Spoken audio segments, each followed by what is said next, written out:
Estudando o Nosso Lar. Autoria: Carlos Bacelli e Inácio Ferreira. Capítulo 10.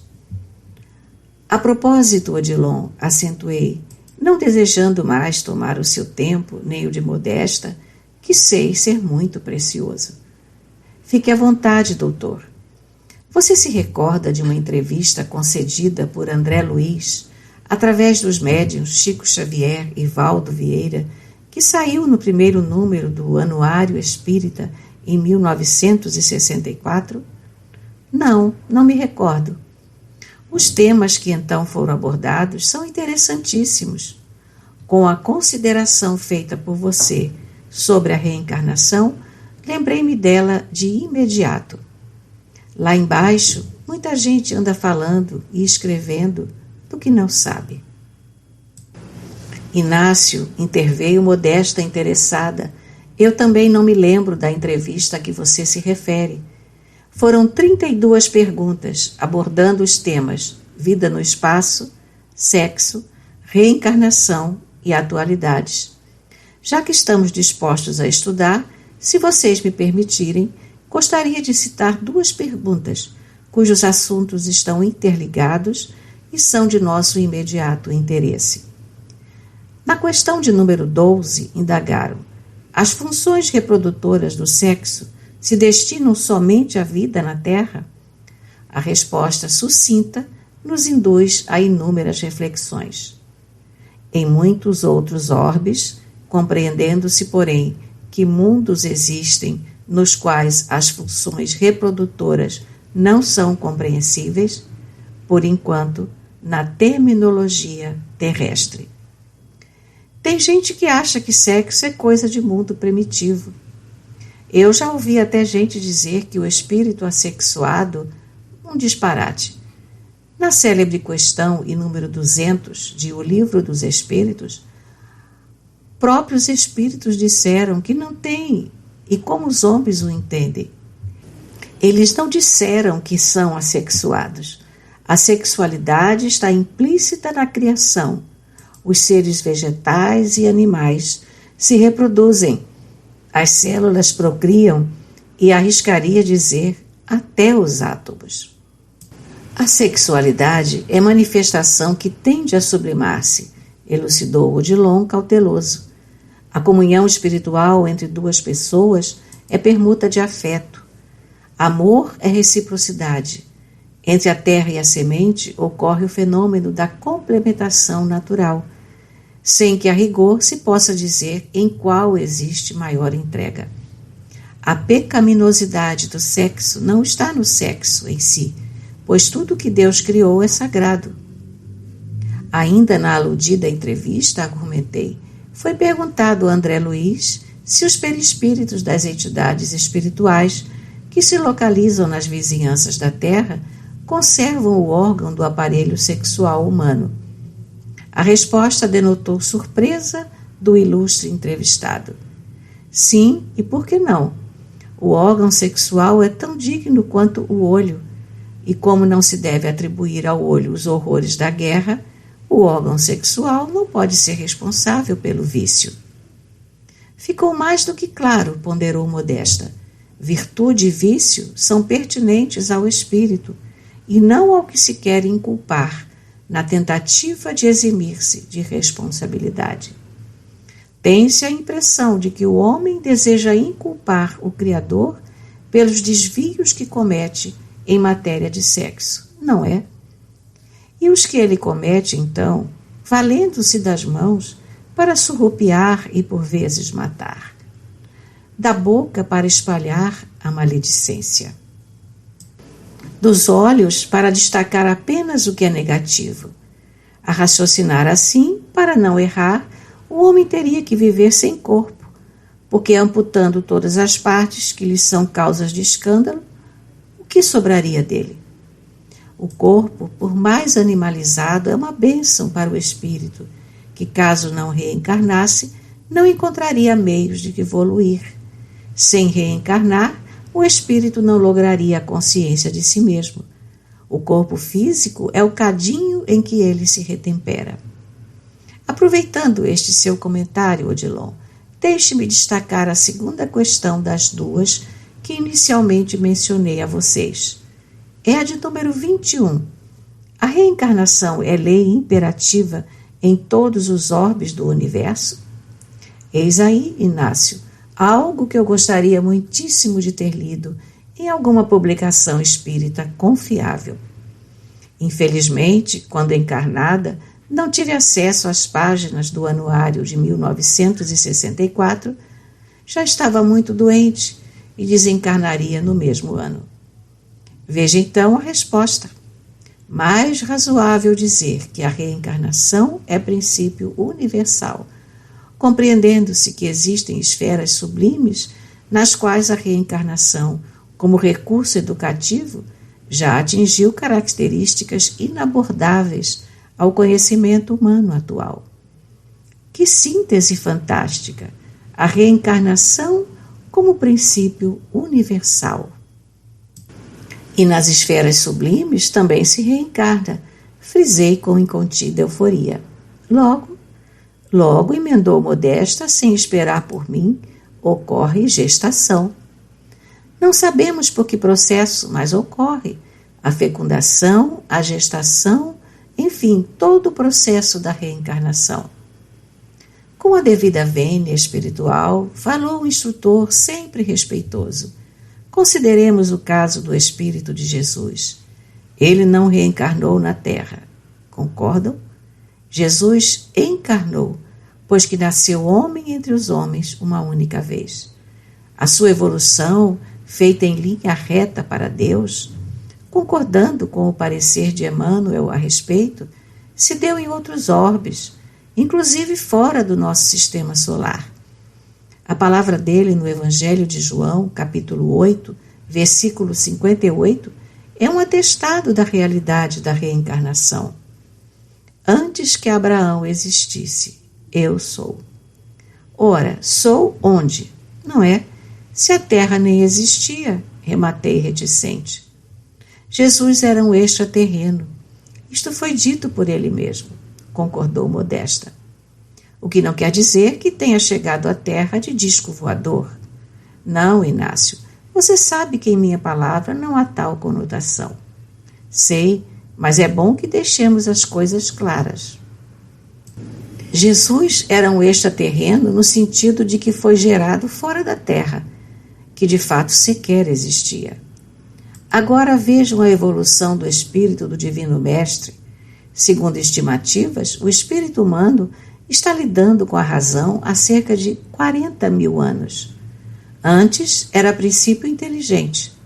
Daí se pode deduzir que eu sou uma topeira, ironizei. Odilon e Modesta não se contiveram e sorriram. Do que vocês estão sorrindo? Perguntei sério. Eu sou uma topeira, mas com o respeito que ambos me merecem, vocês também são. Nós três somos topeiras, e o povo que está lá embaixo, idem. Em trocados e miúdos, somos um bando de topeiras. Topeiras encarnadas e desencarnadas. E para provocar o meu revisor e amigo particular, o professor Fausto de Vito, transformei o substantivo em verbo e passei literalmente a conjugá-lo sem modo algum. Eu, tu, ele, ela, nós, vós, eles, elas, toupeiras. Modesta e Odilon, de tanto sorrir, quase perderam a linha. Doutor, o senhor, você que é culpado, Odilon, me reduzindo a muito menos do que sou, ou seja, me fazendo praticamente inexistente com as suas elucubrações filosóficas e cálculos matemáticos. Se Jesus já era Jesus ao tempo de Abraão que era praticamente um bárbaro no seu tempo, o que era eu? Uma pedra, certamente. Após a sessão sorriso, infelizmente sem direito à pipoca, voltamos a falar com a seriedade que o assunto exigia. Odilon, brincadeiras à parte, Jesus, não tendo sido criado perfeito, o que convenhamos seria uma parcialidade do Criador, onde fez ele a sua evolução? Está aqui uma pergunta que do mais além endereço a todos os teólogos, espíritas ou não. Respondam-na se forem capazes. Sem se recorrer à tese da reencarnação, é impossível explicar Jesus Cristo e suas palavras. Sem a ideia de que se renasce em outros mundos, mais físicos ou menos físicos, não importa a consistência da matéria em que se estruturem. Jesus, como o tipo mais perfeito que Deus concedeu à humanidade para lhe servir de guia e modelo, não se explica. A menos, é claro, que passemos a adotar a teoria da criação dos anjos. E aí o que, Inácio? Questionou Modesta para me ouvir responder. Aí eu vou reclamar. Reclamar com quem? Com quem de direito? Onde se viu um pai privilegiar um filho em detrimento de outro?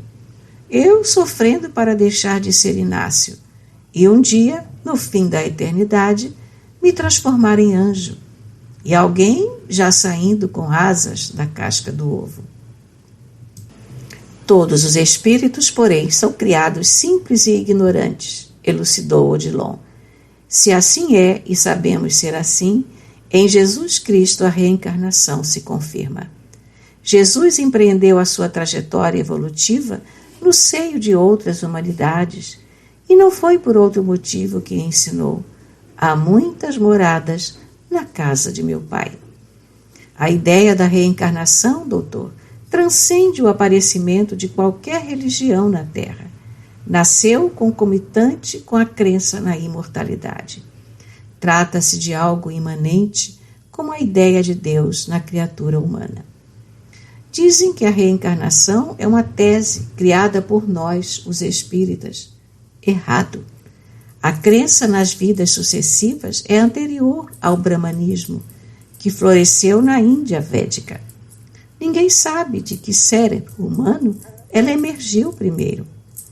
Não se trata, pois, de um sofisma, já que não foi pensada com segundas intenções. Com certeza, Odilon foi um espírito exilado de Capela. Não é? Chico Xavier dizia que os que admitem a crença na reencarnação não são todos da Terra. Como assim, Inácio? Inquiriu Modesta. Capítulo 11. O que Chico disse é de grande profundidade. Aliás, como tudo que saía de sua boca, quando evidentemente não estivesse gracejando. Sim, porque ele era humano e gracejava também. O problema, Modesta, considerei, é que os espíritos da Terra, no ato de reencarnar, apenas e tão somente imigravam de um corpo para outro com insignificante deslocação da mente. Em outras palavras, não tinham qualquer percepção do fenômeno, como ainda hoje a maioria não tem. O que você está dizendo, Inácio, é importante, porque de tanto entrar e sair do corpo, no fenômeno da reencarnação, já era para que quase todos os espíritos não mais dela duvidassem. Estamos, não obstante, alcançando progressos nesse sentido, disse ele. Em nível de inconsciência, a crença na reencarnação vai se alastrando. Hoje se pode dizer que boa parte da humanidade, independente de cultura religiosa, é reencarnacionista. Muitos católicos, e inclusive protestantes, aceitam a tese da pluralidade das existências, porque a reencarnação é o mais lógico dos argumentos para se explicar a vida em suas aparentes contradições. Mas o que tem a ideia da reencarnação com os capelinos? Perguntou Modesta. É que os espíritos capelinos, expliquei, além de trocarem de corpo, trocaram de mundo, trocaram de sistema solar. Exatamente. A sua deslocação mental em relação aos que apenas mudam de corpo, sem que, no entanto, se transfiram de planeta, foi acentuada. Tão acentuada que deu origem à teoria dos anjos decaídos. Como o Chico sabia das coisas, hein, Inácio? E como sabia, minha cara?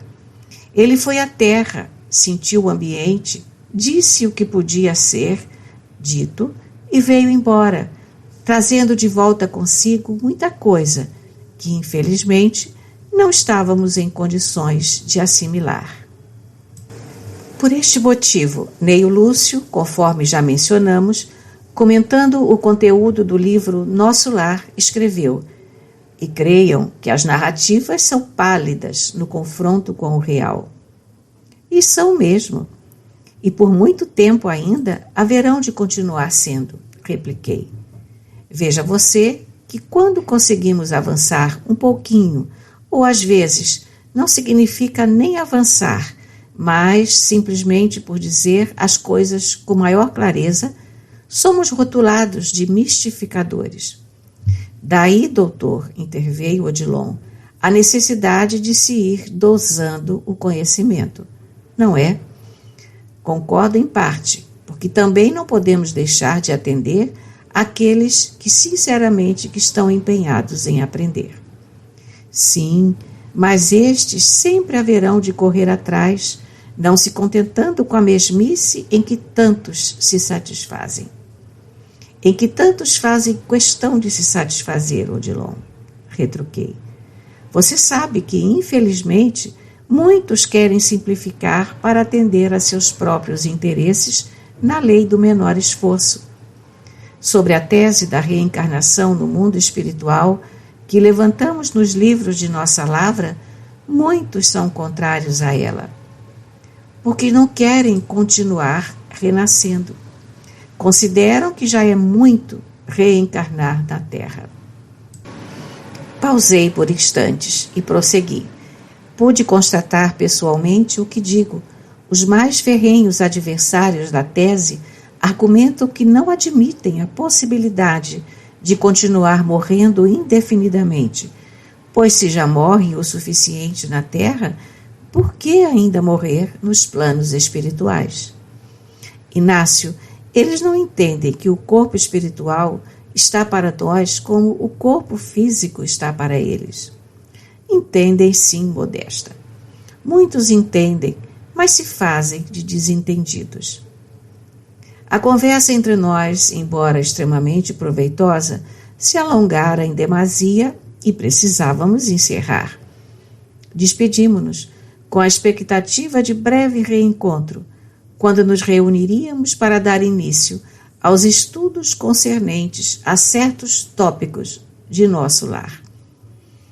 Ao me ver sozinho em meu gabinete e tendo ainda algum tempo livre, antes de retomar a faina junto aos doentes, sob a minha responsabilidade, vasculhando papéis sobre a mesa, me deparei com a carta que uma irmã me endereçara da terra.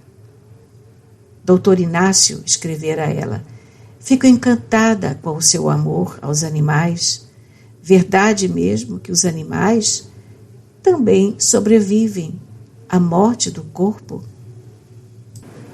O meu gatinho de estimação, de nome Lênis, desencarnou e sinto muita falta dele. Eu moro sozinha, não tive filhos, e desde que Lênis partiu, a minha solidão aumentou. O apartamento em que moro ficou grande demais. O que devo fazer? Será que ele pode reencarnar e voltar para casa?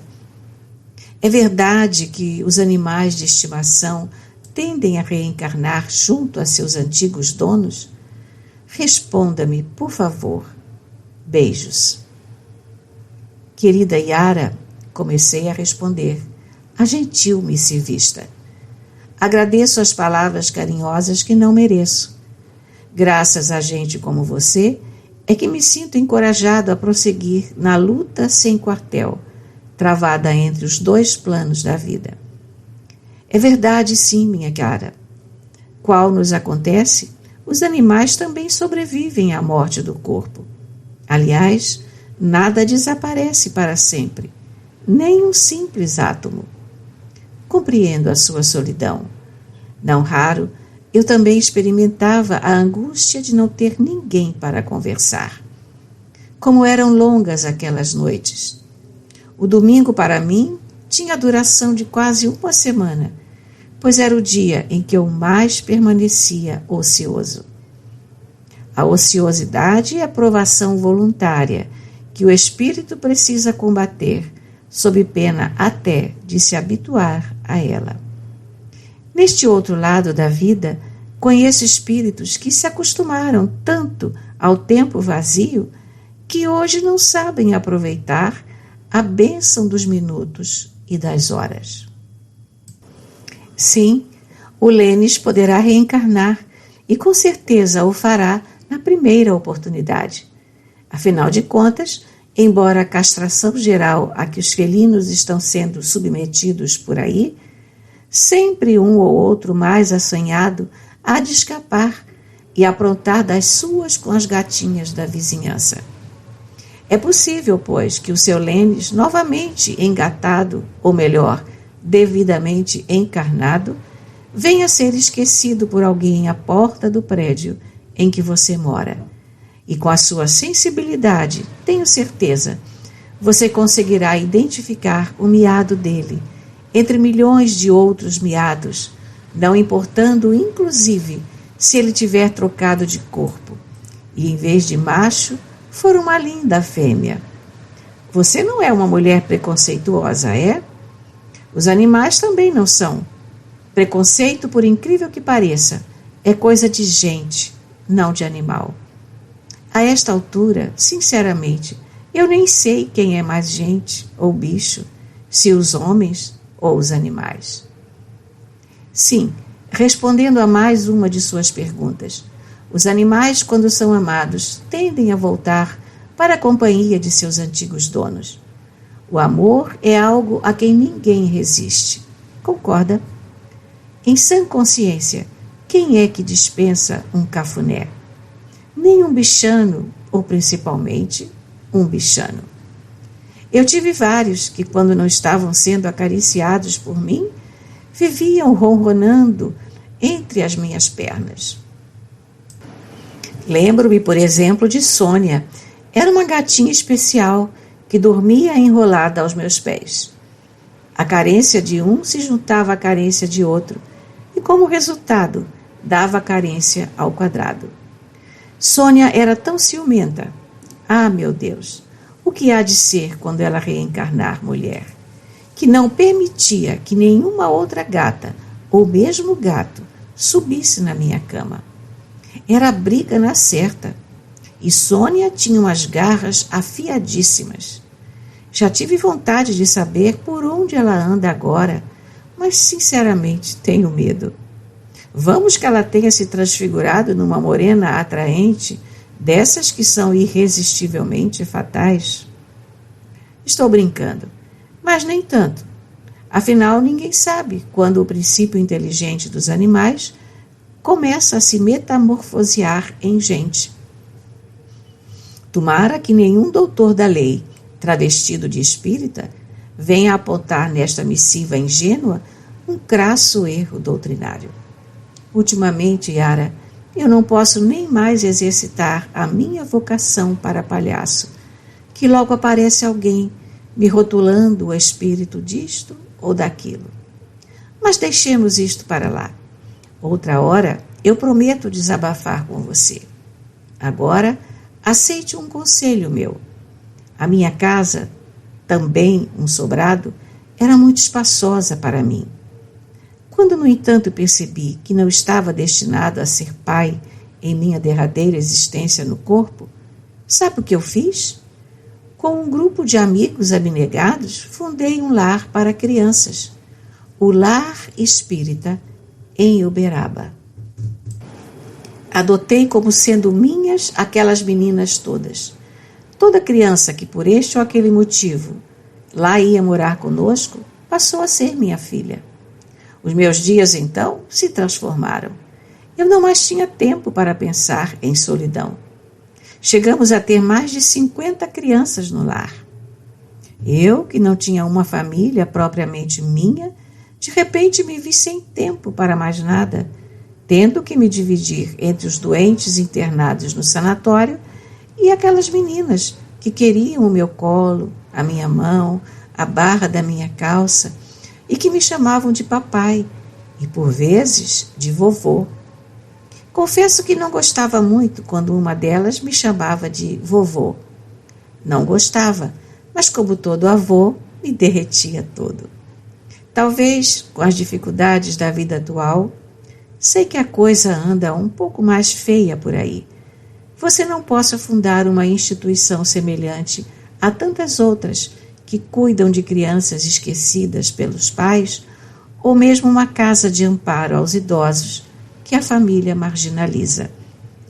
No entanto, querida Yara, e aqui vai o conselho de que lhe falei, desça de seu apartamento, atravesse a rua, dobre a esquina, ande mais 2 ou 3 quadras e você, com certeza, se deparará com uma instituição necessitada de voluntários que possam ceder, pelo menos, uma vez por semana, 1 ou 2 horas do seu tempo. Assim como Sônia pode estar numa dessas morenas que desfilam na Avenida Nossa Senhora de Copacabana, no Rio de Janeiro, o seu Lênis, quem sabe, pode estar num desses recém-nascidos, ainda sem nome, à espera de seus braços, que, como os meus, também se frustraram para a bênção da maternidade nesta vida. Eu tenho plena convicção de que você se derreterá toda ao ouvir uma dessas crianças chamá-la de mamãe ou de vovó. Se tal ocorrer, não chore, que é proibido, certo? Você me perdoe este bilhete escrito às pressas. Estou com a mesa entulhada de serviço e o hospital abarrotado de gente que chegou destrambelhada da terra. Isto aqui, literalmente, é uma loucura. Ainda bem que alguns bichanos melhoram fiéis e me seguiram dos caminhos além da morte. A Mimi é um encanto. Antes eu tinha medo de que os meus gatos desencarnassem, como aliás acabava acontecendo. Hoje eu tenho medo de que eles reencarnem e voltem para esta selva perigosa que é a Terra, onde eles poderão ser devorados por uma jararacaçu, dessas que andam, falam e são consideradas civilizadas. Fique com Deus e conte com as minhas vibrações, que prossiga cantando com as suas preces. Capítulo 12. Se eu fosse dar nome a este capítulo, certamente seria um encontro inusitado. Naquele dia de manhã chovia cântaros. Sim, depois da morte também chove. Por mais que isto possa escandalizar, digo-lhes, relampeja, troveja e chove. Doutor Inácio, avisou-me Manuel Roberto, tem o senhor aí fora. O que ele quer? Uma consulta? Não, disse que apenas quer falar ao senhor. Faço entrar? Com certo pressentimento na alma, que ainda tem um corpo como envoltório, respondi que sim. O homem de terno e gravata, tal indumentária, também existe por aqui, cumprimentou-me de maneira formal. Doutor Inácio Ferreira? O próprio, por enquanto. Eu sou o Evilásio, apresentou-se carregando na pronúncia. Estou ao seu dispor. Não temos muito tempo, mas posso ouvi-lo.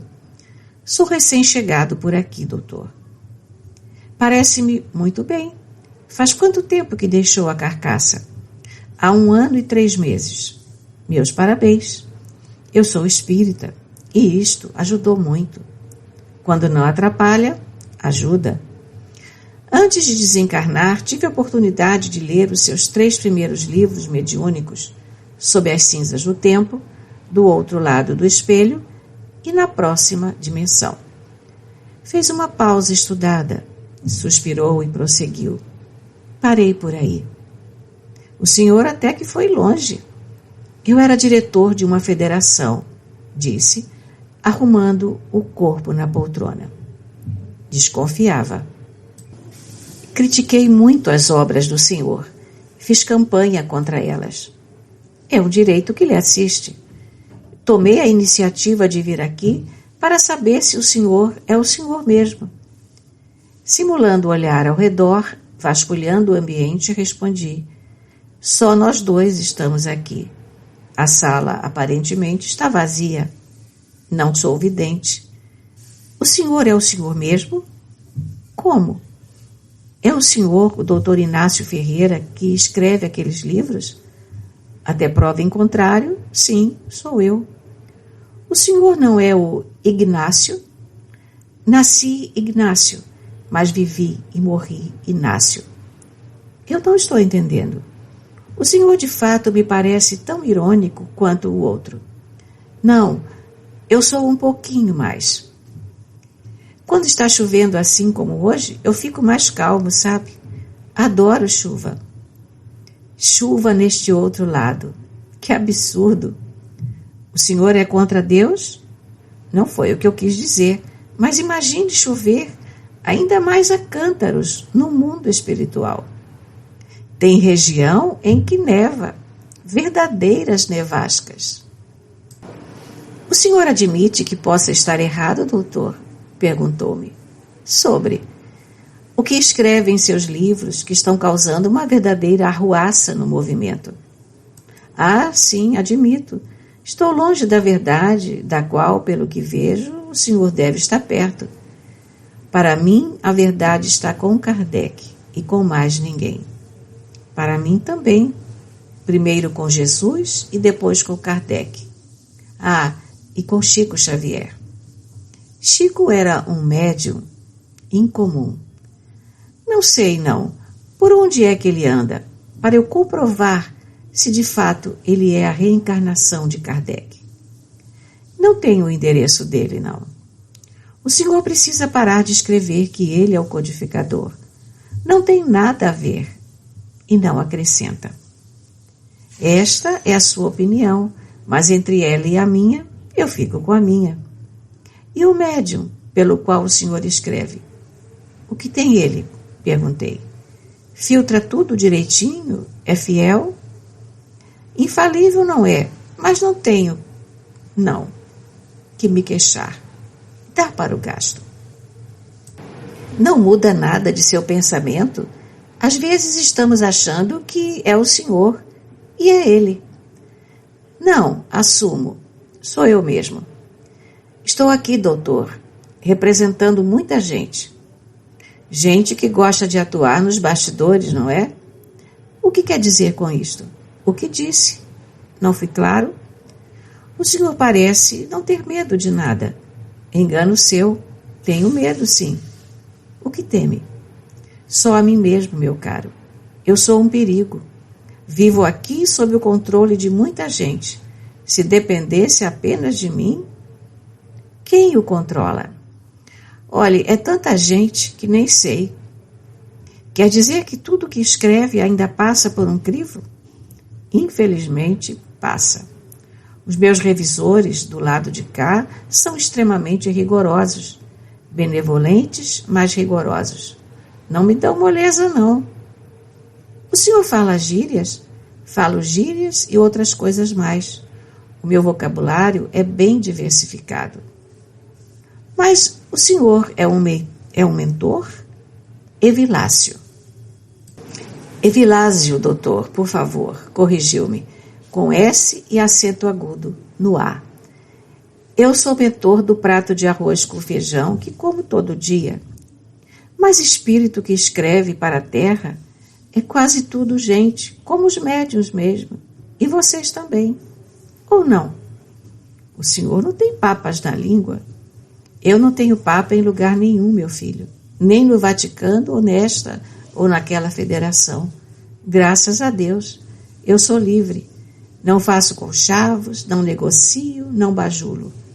Tráfico de influência não é comigo. Satisfação, somente a minha consciência. Podemos pelo menos conversar como duas pessoas educadas. Eu não estou à venda. Se você veio aqui para me comprar, perdeu seu tempo. O senhor é mal educado, não? Entre ser mal educado e covarde, prefiro ser mal educado. Por que é contra as federações? Eu não sou contra as federações. Simplesmente me oponho aos que se valem do chamado movimento de unificação para cercear a liberdade de expressão dos espíritos e dos médiuns. Uma federação deveria funcionar como uma casa espírita, mãe das demais casas espíritas que lutam com tanta dificuldade para sobreviver. Você militou em alguma casa espírita? Perguntei. Não, respondeu Evilásio hesitante. Comecei, mas depois... Já trabalhou fazendo sopa ou participou das campanhas do quilo? Pelo menos já atuou como médium passista? Não. Já enfiou a mão no bolso alguma vez, cotizando-se com os companheiros para pagar a conta de energia ou de água? Sinceramente, não. Mas o Livro dos Espíritos você conhece, não é? Ah, sim, conheço. Participei de vários cursos.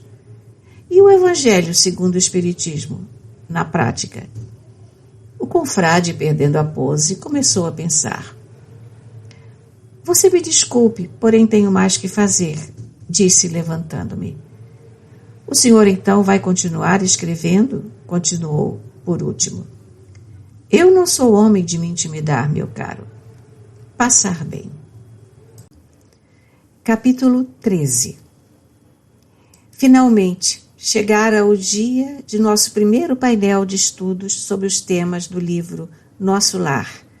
Odilon, Modesta, Manuel Roberto, Domingas e eu estávamos a postos, diante de um público de mais de 150 interessados. Tomando a palavra, Domingas, com seu entusiasmo contagiante, explicou a sistemática da reunião, pedindo que os apartes ou possíveis questionamentos fossem feitos por escrito. Em cadeiras dispostas em semicírculo, simulando uma sala de estar, nos acomodamos para aquele bate-papo informal que esperávamos fosse proveitoso. Notei que vários dos participantes, certamente por orientação de Domingas, portavam um volume da obra a ser estudada.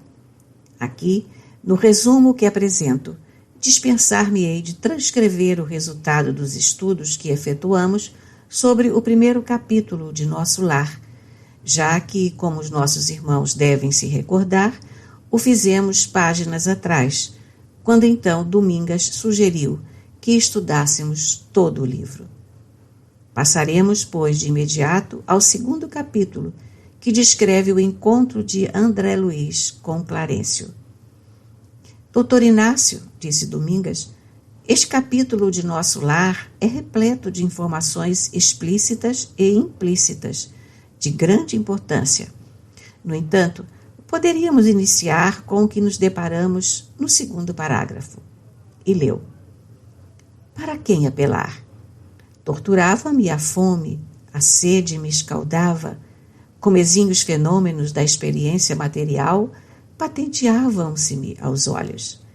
Crescera-me a barba, a roupa começava a romper-se com os esforços da resistência na região desconhecida.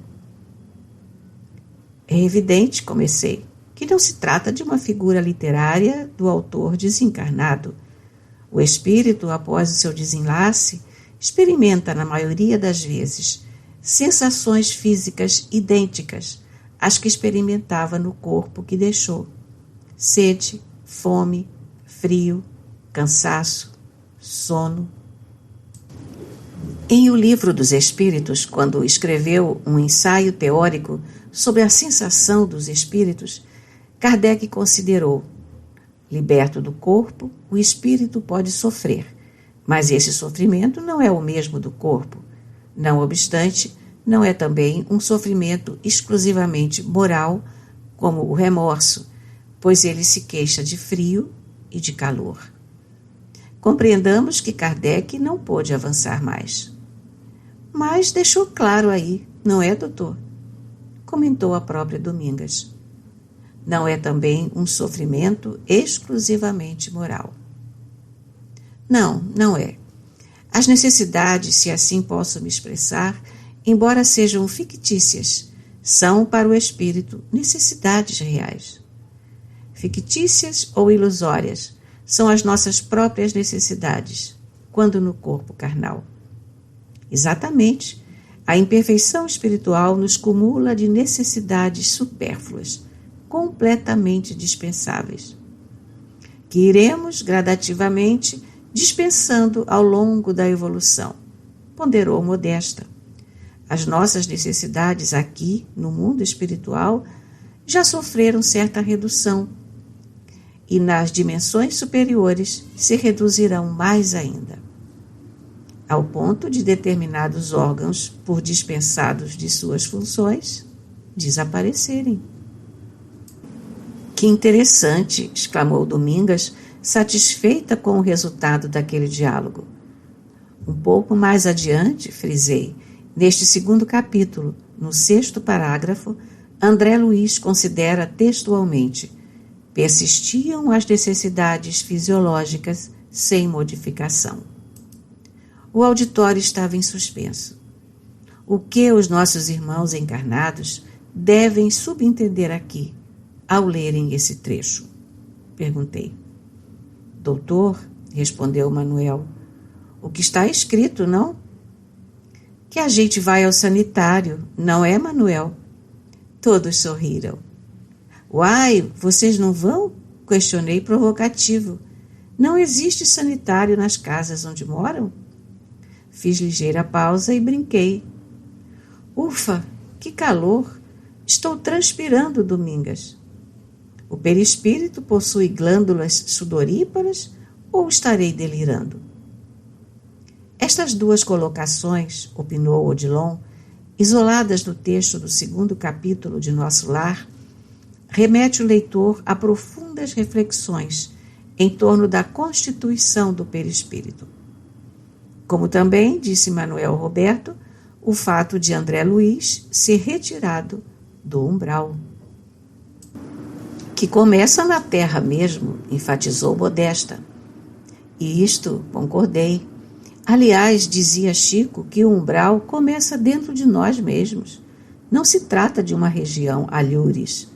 Mas, por favor, complete, Manuel, o seu pensamento. Eu ia me referindo ao fato de André Luiz, após uma permanência de quase 9 anos no umbral, ter sido retirado de maca. Muito bem colocado, Manuel, incentivei, numa maca improvisada. E de imediato, como qualquer mortal, ser conduzido para um hospital, onde permaneceu sob os cuidados do Dr. Henrique de Luna durante quase 1 ano, efetuando curativos no abdômen aberto. Vejamos que o nosso corpo espiritual é suscetível de trazer sequelas para este outro lado da vida. Não somente as leva daqui para lá, sendo comum que o espírito ressurja no berço como estava antes de reencarnar. O inverso, com exceções, também pode acontecer. Ótimo! Não é à toa que sou seu fã, Odilon. Muitos reaparecem por aqui nas condições em que se encontravam antes de desencarnar. Por tal motivo, após a desencarnação, quase todos fomos hospitalizados, não é? Acho que todo mundo aqui, ao voltar da Terra, passou pelo hospital, certo? Não sei se o doutor Odilon... Domingas, por que não, minha filha? Durante meses fui, sim, espírito convalescente, careci de tempo para recuperar-me. Interessante, quando estávamos lá embaixo, os espíritos diziam que estavam hospitalizados, e nós deixávamos por isso mesmo. Não os interrogávamos a respeito, perdendo incontáveis oportunidades de maior elucidação. Não é, Modesta? É verdade, doutor. Permanecíamos com aquela ideia um tanto vaga de se estar hospitalizado no além. Ora, quase todos, em suas breves comunicações conosco, repetiam que estavam internados. Que estavam ou seriam após a chamada doutrinação, termo que o nosso Odilon não gosta muito de empregar. É algo particular, dona Modesta.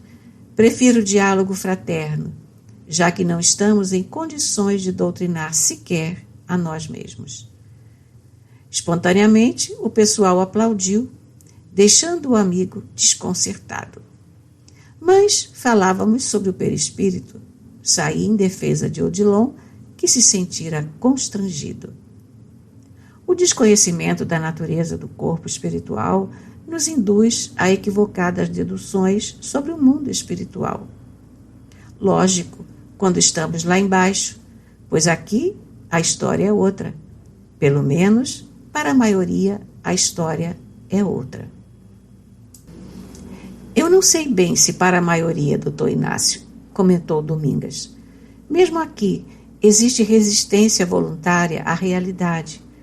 Infelizmente, milhões e milhões permanecem de consciência adormecida. Você tem razão, concordei. Eu deveria ter dito, a história deveria ser outra. E por falar em consciência adormecida, permita-me perguntar, disse voltando-me para a plateia. Quantos de vocês aqui presentes conosco se recordam de sua anterior estada no mundo espiritual? Por favor, levantem a mão. Algum de vocês tem qualquer lembrança de sua anterior permanência no mundo espiritual antes, desde agora? Dos mais de 150 presentes, apenas 4 timidamente levantaram a mão. Pouco mais de 0,5%, exclamei. E de vocês 4, as reminiscências são nítidas ou vagas? Um após outro responderam. Vagas. Então, podemos dizer que praticamente todos têm a impressão de que esta foi a sua primeira desencarnação. Todos abanaram afirmativamente a cabeça. E quantas vezes já morremos? Alguém aqui poderia precisar? Presumo que centenas, respondeu uma jovem sentada nas fileiras da frente. Domingas, perguntei, você se recorda de sua anterior estada no mundo espiritual? Não, doutor. Creio que foi a primeira vez que desencarnei, gracejou. Sinceramente, não tenho a menor reminiscência de nada. Posso dizer que tudo para mim aqui é novidade. O Espiritismo nos faz desencarnar com lucidez, correto? Lucidez relativa, não é, doutor? Sim, mas em vista das experiências anteriores, espiritualmente, sinto que estou me alfabetizando, observou Manuel. Estou aprendendo a soletrar as primeiras letras do alfabeto.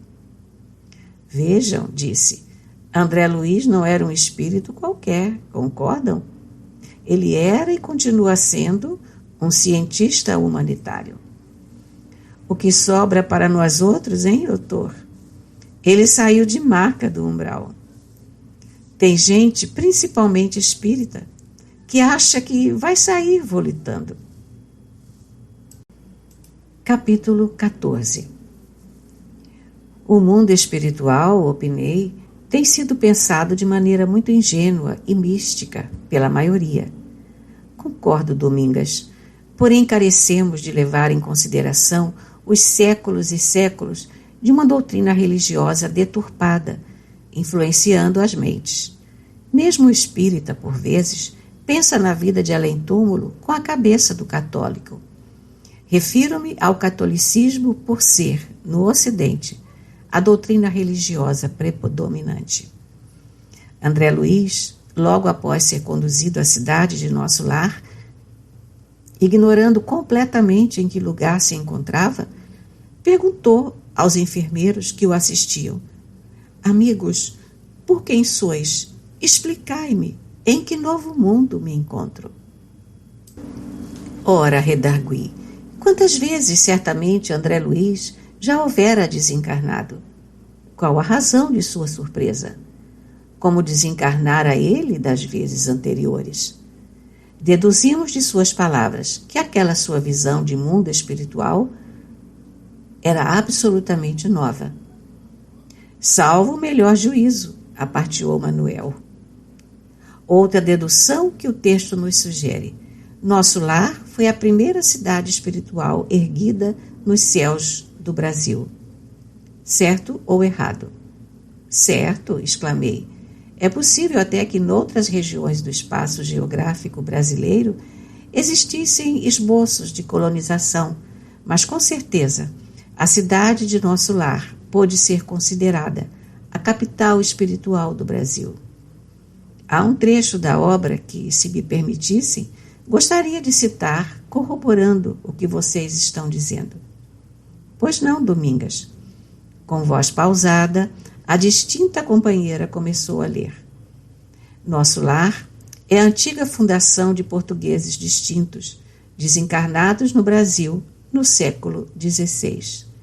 A princípio, enorme e exaustiva foi a luta, segundo consta em nossos arquivos no Ministério do Esclarecimento.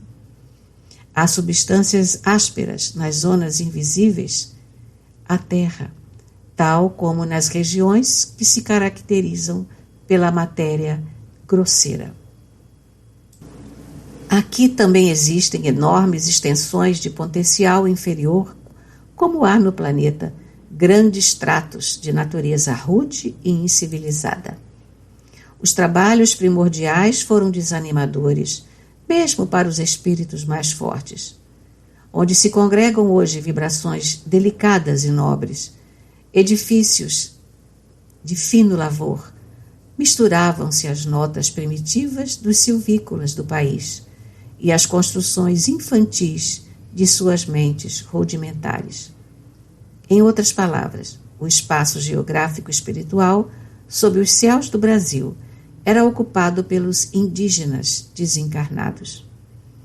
E suas criações mentais rudimentares, Manuel. Confirmei. Nosso lar realmente foi a primeira cidade da colonização do espaço espiritual de nosso país.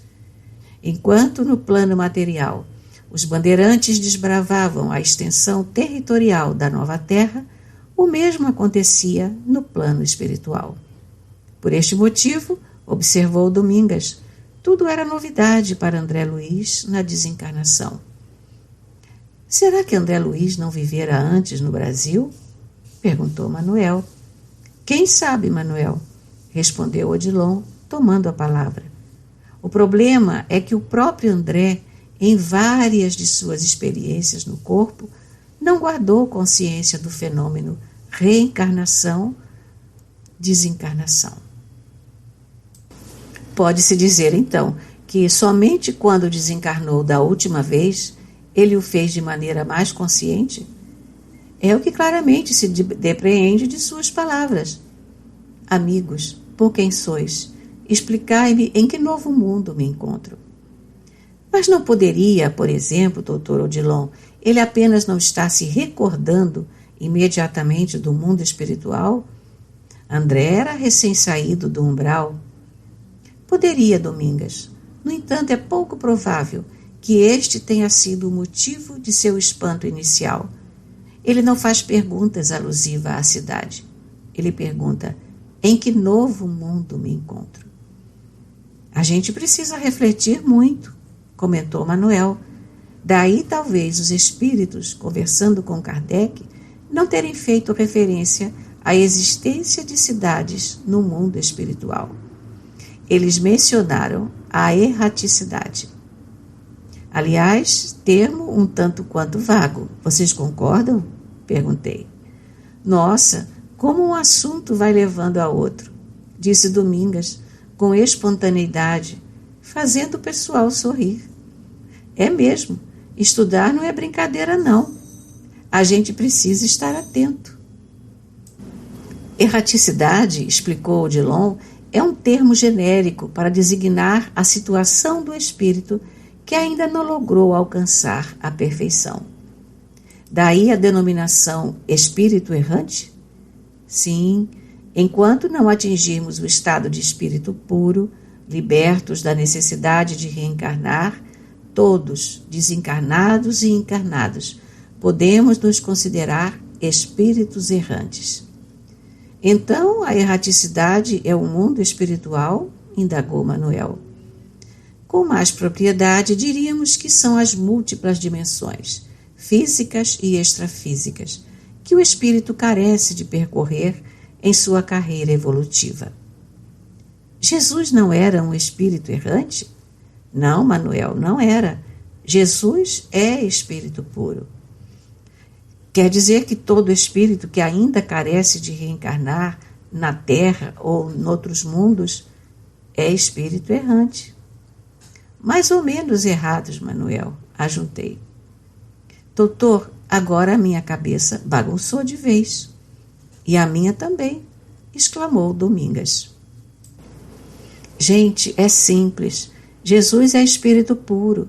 Nós, todos nós, sem exceção de nenhum, somos espíritos errantes, mais ou menos errados. Por que mais ou menos errados?